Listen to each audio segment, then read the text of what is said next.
Hi guys, I'm Jenn Johns. Welcome back to the show. Today I'm with my fabulous co-star Paityn. Hi guys. We're bringing you an amazing tutorial today. We're celebrating the royal debut of Disney's newest and first Latin princess, Elena of Avalor. Thank you so much to all our friends at Disney for sponsoring this video. And I'm so excited there's a new princess. Disney Channel premiered their new series, Elena of Avalor, last week, and it's such a cute, family-friendly show, and it brings everybody together like me and you. Aww. Such love. Okay, enough with the love. Let's get started on the tutorial. Okay. To make the ombre cake, we're going to be using 4 8-inch round vanilla cakes. I've individually colored each one of them, and this one is a coral color, and then I have a matching coral vanilla buttercream to go with it. Here is a nice light pink one with the matching light pink buttercream, and I have a red one with the matching red buttercream. Now here, this one is just regular with no coloring in it at all. It's just going to be a nice regular traditional vanilla. We're also going to be needing 3 fondant and 1 gum paste. We're going to be needing red, coral, yellow fondant, and blue gum paste. We're going to be needing flower sprinkles and Elena of Avalor doll. So what I've done is leveled off the first 2 layers. I've got the red on the bottom, and then I've got the coral over here. I'm going to take some of the red buttercream, and I'm just going to pipe around here. I'm just using a piping bag to kind of keep it a little bit easier for you to spread that on, Paityn. And I'm using an offset spatula just to spread on the buttercream as well. How'd you get such a vibrant color? It's like blinding me. So for the red layer, I used about half a tablespoon of red gel paste. And then for the coral layer, I used about 1 teaspoon of red gel paste. So you just have to use different amounts of your red to get different colors. So I've got the coral up there next and the coral buttercream like this. Very pretty color. There we go, putting that on. Spread that on. There we go. So we're going to level off the next 2 layers and we will get the other buttercream out and we'll be ready to stack the rest of the cake. So now that we have the red and the coral stacked, we're going to move on to the pink and the white. You can really see the actual colors in the cake now, which is nice. We're going to put some more buttercream on here, and since you've been doing such a lovely job smoothing it on, give you that job again, please. Thank you. I love the color of this one. I know, it's so really pretty. It kind of reminds me of like pink lemonade, the cake itself. Yes, and the buttercream is so girly, right? It totally is. You could totally make it an actual flavor. Like this could be pink lemonade and that'd be delicious. So now I'm going to put on the last layer, and then we're going to leave it like this, and we're going to pop it into the freezer because we want to solidify it to make the carving of it easier to do. So now we're going to start the carving portion of the cake. So we have a 2 3/4 inch circle cookie cutter, and I'm just going to make an indent in the cake. It's frozen, so it's going to be a little bit more difficult. Just enough so we can see where it is, just so that we know we don't want to cut in that area because that's where the doll's going to go. So and she needs to have somewhere to go. Yeah, she does. Then I have a serrated knife, and I'm just going to go on an angle and just cut and start carving out a to start curving the edges to make the doll dress. Nice, great job. So we're just going to take our time carving down. Because the cake is frozen, it will take a little bit more time, but if you don't freeze the cake, the icing layers will move, and then that makes carving even harder. So Paityn and I will do this together. She's doing a great job, and then we'll come back through about halfway through just to regroup and let you guys know where we're at. So we've got most of the cake carved here, so we're about, well, not most of it, I guess about halfway through. Cleaned off the board a bit, and then I'm just continuing to shape this cake down here. The white cake is looking a little bit smaller. Could you use a 6-inch cake instead of an 8-inch? Like on the top, you mean? Yeah. Yeah, we are taking off the majority of the white cake here. You could use a 6-inch if you wanted to. You could even maybe get away with just a cupcake on the top. But I'd rather have more cake, more cake and too much cake here than not enough. So just to be safe in case something happens and you mess up. Yeah, and as long as you're using small, just taking off little bits at a time, you should be fine when you're carving. Okay. At least that's what I found out. Yeah, that makes the most sense. Okay, so I'm just going to finish this off, and then we're going to add in the next layer, the next part, which is going to be putting on the buttercream. So now we're going to cover the cake in the buttercreams. Now I'm piping with my opposite hand, so wish me luck here, Paityn. You don't have, it's not like having to be precise or anything, because Paityn's going to smooth it on with a spatula. So I'm just getting that on there around the cake. I want to go around a couple times with each of the colors. I think it'll be faster if I just overhand it here. There we go. Oh, look at that. Much better. There we go. So then we're going to go up with the coral. You can leave a little bit of a gap in between each of the layers because the icing will blend. Now, if you don't want to do like the ombre on the outside here like this, you can obviously just go over it with one solid color if you prefer. So we'll go that far here. And then do you want to do the honors of spreading that on with the spatula? Hopefully everything goes smoothly. Haha, that was punny. Smoothly like the buttercream. Oh, I didn't mean to do that. So you can just smooth it on there. You don't have to you can just like blend it together too. Like this is the fun part. Yeah, exactly. Give it a swirl. There you go. And it's supposed to blend together. So you don't want like a definite line in between the colors. Just smooth it on just like you're doing. It looks lovely. Thank you. I love ombre, do you? I do too. It's so pretty and cheerful. Okay, so we're gonna finish this off and then we're going to start working on the fondant pieces next. So what we're going to work on now is the front of the cake. So we've got like a little piece here rolled out. So we rolled out the red fondant and then we cut it diagonally to make a triangle. Then we cut off the top to make it approximately 9 inches. Right, so you want to make sure that you just cut off enough fondant so that from the bottom of the cake to the top of the cake, you're going to have enough to cover from the base to the top.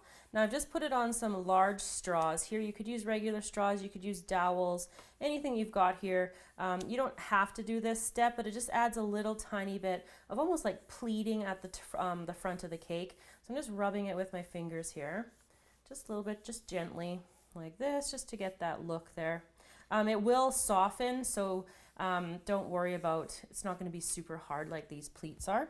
So now I'm going to pick it back up and then just take off the straws and then just lay it on the front here over top like that. And then I'll just cut off the excess. So now we're going to take the floral mat and make an imprint on the fondant, which we rolled out and then cut to be approximately an 18-inch circle. So now I'm going to take the mat. I'll pass it to you because I can't reach that far. Okay, so I'll pull it over if you help me there. We line it up so it's covering the whole thing. So now that we have that on, we're going to take a rolling pin of some sort and we're going to start pressing into the fondant. But we don't want to roll and press down or else it's going to change the shape, and it's also going to make for a foggy or cloudy imprint. Right, we want a nice like kind of a crisp one. So you're just pressing. We want to press hard enough. It's kind of like a fine balance. We want to press hard enough that you get the actual imprint, but you don't want to push so hard and like roll it and shove it that it's going to move the mat like Paityn was saying. So that's working pretty well.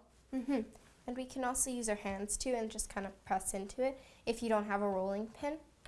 It is easiest to use the largest rolling pin that you have just because it's going to give you more of like a properly distributed like pressure, and I can use the smaller one. So I'm just rolling and pressing. I'm trying to press down and not out. Like when I'm rolling cookie dough or even rolling the fondant, I'm trying to push the dough out to spread it to make it thinner. So I'm using a different pressure right now. I'm just pressing down instead of out. So we shouldn't be moving the fondant really anything at all right now. Just want to get this nice little ivy floral imprint into the fondant. Okay, let's get this out of the way, or staticky mat. Yeah. Awesome, that looks great. Yes. So then I'm going to take a cutter that's 2 3/4 of an inch, the same cutter that we used at the top to take the top of the cake. I'm just going to use that to cut that out, pull that little hole out, and then with a knife, I'm just going to slice from that circle all the way to the edge. So now we're going to take the roller and roll up the fondant here. You could transfer it any way that you want to. I've just found that this one is a little bit more easy to do this way. So I'm just going to lift that up. I'm putting that slit around where that initial piece was, and I just want to try to keep it together as best as I can. That circle is going to rip. Well, and every other time I've made this cake, it's ripped, and it's not ripping today. Yay! So we're just going to kind of like make little waves here in the fondant, and then the dress is draped just perfectly. So that's how you cover the part of this dress. So I've cut about a 1 1/4 inch circle out of here. I just used a cutter to put an indent, and I'm just taking a sharp knife and I'm just going to cut down into the cake. And what I'm going to get Paityn to do is she's got a fork. She's just going to, you know, eat everything that's left in here. Yeah. Ha ha ha ha. And so I'm just going to dig this out. We just want to have enough room to have, here I'm going to kind of try to cut that part off for you. I'll maybe even pass it to you. There you go. There's your first mouthful. So we're just going to, yeah, no doubt. So we're just going to continue to dig this out. You just want to dig down about the width, the height that you want for her torso. So she's got her entire legs all the way to her torso, room to go into the hole. So I'm going to take the Princess Elena doll and insert her into the cake. I've got her bottom part wrapped in plastic, like just plastic wrap there. I just want to keep her in there like that. And Paityn will talk to us about what we're going to do to cover up all this gap. So now we made, again, just like we did with the bottom of the dress, a circle that we're going to place an oval, a small oval cutter that's around approximately the shape of her waist or her body. And we're just going to try and center it as much as we can and just cut down. And then we will remove it with a knife or some sort of tool, just like we did with the other one. So if we've got it cut the oval this way, so her hips are going to go from this side to this side, so we want to make the slit either out that side or out that side. So we're going to go and we're just going to do exactly the same thing we did with the other one, and we're just going to make a cut. Nice. You scared me with the back of the knife hitting that dress. Yeah. I was like, oh, the dress. I'm just going to pick it up and then wrap it around her waist here. And the fondant is going to naturally want to bubble, which I want, or ruffle. I'm just going to encourage it here too, also to ruffle. I'm just using my fingers, pointing that together. And I'm just going to work this while Paityn goes back to the board to show you how to work the little belt we're going to put around her. So now we have a lighter, more of a pink coral color as her belt. So I'm just using another fondant tool, and I'm just going very quick and making lightly pressing, but just enough pressure just to make some imprints, just to make it like a wavy. Kind of like as if you're like a belt was like a bunch of like ruffled fabric together, kind of like fabric that was put together, you know? Yeah, it's better to go like faster so then you can get more of a straight line. Perfect. Okay, you're going to pick it up for me. Okay, and then I'm going to transfer it to the cake here. I'm going to make sure I'm covering my seams here. And then at the back, I'm just doing what we did at the back of the dress. I'm just lining up my seams. And then we've got her almost completed. What we need to work on next is the top of her little top that covers her arms and her shoulders. So to finish off the creation of the dress portion, I'm just taking a fondant tool and I'm just going down this little piece that we're going to put over her shoulders, just rolling it out. It's kind of like almost like a ruffling tool, I think. I'm not sure of the official name. There we go, like that. And then I'll grab that, and if you can lift her hair out of the way, nice and high, thank you. And then I'm just going to wrap that around her shoulders and then join it at the seam at the back. And then we've got most of her completed. We've got a couple more things to be working on. So now we're going to take some clear piping gel and we're just going to put it on a little brush so we can stick on our sprinkles. So I'll just put a little bit more so we have enough. I'll put it right here and we'll make 3 little dots because we'll do clusters of 3. Okay, so then I have to do, I've got little tweezers on hand if I need them. We might need a little bit more piping gel, I think. Maybe one more spot there. Okay. So you can like cover the cake with the flowers however you'd like to. We're going to do clusters of 3s and 4s and maybe some single ones just to give the dress a little bit more dimension. It's up to you. So now we're going to work on the scepter. So we're going to start off by taking some edible gold paint just to work on the shaft. And so we're going to take some yellow craft sticks and I'm just going to start painting it. And the reason we want yellow is so that if it shows through like that, it won't be as much shown as it would be if it was like blue or something. So we already have one done, so we don't have to worry about that. Now I'm going to take some blue gum paste and then put it in a gem mold. Then I'm going to make the tip pointed to make it more realistic like a gem. So we already have one over there. Okay, so I'm going to cut it because what you want to make sure that you're doing is when you are doing something like this and we're going to be putting in the shaft into this, we don't want it to crack and everything. So we want to give it almost like a pilot hole. So I'm just kind of making like a little hole. And then when you actually go to put the scepter in or the shaft in, it will go in a little bit easier, hopefully not making any cracks. If it cracks, it's not going to be a big deal because we're going to be covering it all in the edible glitter, so we don't have to worry too much, but I just want to kind of help that along a little bit. So if you want to put some piping gel in that hole, that will help. To make the shaft stick? You could even just dip it in, you could even dip the end of the shaft into the piping gel and then insert it. That might be easy too.